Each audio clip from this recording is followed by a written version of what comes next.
নমস্কাৰ দৰ্শকসকল, সমূহ দৰ্শকলৈ নতুন বছৰৰ শুভেচ্ছা জনাইছো। আজি বছৰৰ প্ৰথমটো দিনতে মুখ্যমন্ত্ৰী ডক্টৰ হিমন্ত বিশ্ব শৰ্মাই খিলঞ্জীয়া মুছলমান সম্পৰ্কত এটা বৰ মহত্বপূৰ্ণ কথা প্ৰকাশ কৰিছে। সেই কথাটো শুনিবলৈ আহক, আমি 3 মিনিটৰ ভিডিঅ' ক্লিপ এটা চাই লওঁ।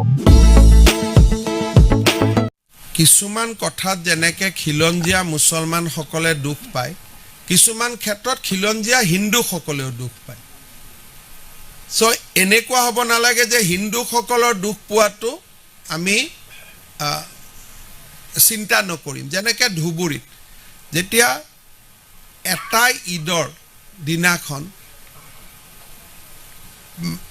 প্ৰায় 18 পৰা 20,000 কেজি গৰু মাংস কটা হয় এখন চহৰত, আৰু যিখন চহৰত আটাইতকৈ বেছি হিন্দু নাগৰিক আছে, তেতিয়াতো খিলঞ্জীয়া হিন্দুসকলেও দুখ পায়।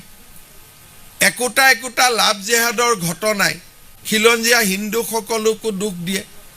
সেইকাৰণে খিলঞ্জীয়া মুছলমান আৰু খিলঞ্জীয়া হিন্দু সকলোৱে লগ লাগি অসমখনক আমি কেনেকৈ ৰক্ষা কৰিম তাৰ বিষয়ে আলাপ আলোচনা কৰিব লাগে। আৰু আমাৰ চৰকাৰে চৰকাৰ হোৱাৰ প্ৰথম অৱস্থাতে আমি কৈছোঁ যে খিলঞ্জীয়া হিন্দু মুছলমান সকলোৰে অধিকাৰ অসমত একে সমান, তাত আমি কেতিয়াও ডিছপিউট কৰা নাই। কিন্তু আমি নিশ্চিতভাৱে বিচাৰোঁ যে হিন্দু প্ৰধান অঞ্চলত গৰু মাংসৰ ভক্ষণ বন্ধ হ'ব লাগে। হিন্দু প্ৰধান অঞ্চলত বা হিন্দু ছোৱালীসকলক বিভিন্ন নামেৰে লাভ জেহাদৰ যিটো আক্ৰমণৰ বলি কৰি লোৱা হয়, সেয়া হ'ব নালাগে। গতিকে আমি পদে পদে প্ৰতিটো দিনতে যি দুখ পাই আছোঁ তাৰ বিষয়ে অসমত চিন্তা হোৱা উচিত।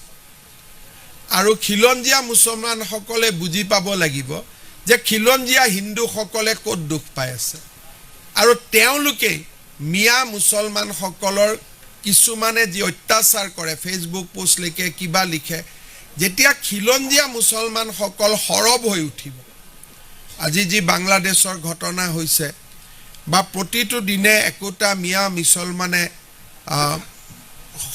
অবৈধ বুলিয়ে মই তেওঁলোকক ক'ম, ফেচবুক কৰে, ইনষ্টাগ্ৰাম কৰে, ইয়াৰ কাউণ্টাৰ যদি খিলঞ্জীয়া মুছলমান মানুহখিনিয়ে দিয়ে, তেতিয়াহ'লে আমাৰ খিলঞ্জীয়া হিন্দু মানুহখিনিৰ শক্তিটো বাঢ়িব। নহ'লে বৰপেটা, ধুবুৰী, গোৱালপাৰাত আমিতো আজি মাইনৰিটি। গতিকে এই মাইনৰিটি মানুহখিনিক সাহস লাগে, শক্তি লাগে। শিৱসাগৰ, ডিব্ৰুগড়ত আজি যেনেকৈ আমি খিলঞ্জীয়া মুছলিম মানুহখিনিক সন্মানৰ চকুৰে চাওঁ, কোনো আমি ভেদ বিভাদ নকৰোঁ, তেনেকৈ আমাৰ মনত থাকিব লাগিব যে নামনিত বাস কৰা সংখ্যালঘিষ্ঠ হিন্দুসকলৰ কথা। আৰু দুইটা ধৰ্মাৱলম্বীৰ লোকে দুইটাৰে যেতিয়া মনোকষ্ট বুজি পাব, তেতিয়া অসমখন স্বাভাৱিকভাৱে শান্তি হ'ব, ধৰ্মীয় সম্প্ৰীতি বাঢ়িব, ইজনৰ সিজনৰ বুজাবুজি বাঢ়িব। গতিকে মই ভাবোঁ যে এই ক্ষেত্ৰত আমাৰ সকলোৰে কৰণীয় আছে আৰু সকলোৱে কৰিব লাগে। দৰ্শকসকল, খিলঞ্জীয়া হিন্দুৰ এইখন অসমত যিমান অধিকাৰ আছে, খিলঞ্জীয়া মুছলমানৰো সমানে অধিকাৰ আছে। কিন্তু ইজনে সিজনৰ দুখ আমি বুজিব লাগিব। খিলঞ্জীয়া হিন্দুৱে খিলঞ্জীয়া মুছলমানৰ দুখ বুজিব লাগিব, যেনেদৰে ঠিক একেদৰে খিলঞ্জীয়া মুছলমানেও খিলঞ্জীয়া হিন্দুৰ দুখখিনি বুজিবলৈ প্ৰয়াস কৰিব লাগিব। খিলঞ্জীয়া হিন্দুখিনিয়ে যিদৰে উজনি অসমৰ খিলঞ্জীয়া মুছলমানসকলক সন্মানৰ দৃষ্টিৰে চায়, সেই একেই দৃষ্টিৰে খিলঞ্জীয়া মুছলমানখিনিয়েও খিলঞ্জীয়া হিন্দুখিনিক নামনি অসমত চাব লাগিব। মই ভাবোঁ এনেধৰণেৰে যদিহে আমি আগবাঢ়োঁ, তেনেহ'লে কোনো ধৰণৰ বাহিৰা শত্ৰুৱে আমাক লাই নাপাব। জাতি ধৰ্ম নিৰ্বিশেষে যেতিয়া আমি কেৱল অসমীয়া হিচাপে একগোট হ'বলৈ যত্ন কৰিম বা একগোট হৈ আমি কথাবিলাক ভাবিবলৈ প্ৰয়াস কৰিম, তেতিয়াহে আমি বাহিৰা শত্ৰুবিলাকৰ পৰা অসম আৰু অসমীয়া জাতিটোক ৰক্ষা কৰিব পাৰিম। বাকী আপোনালোকৰ অভিমত নিশ্চয় আপোনালোকে কমেণ্ট বক্সত জনাব।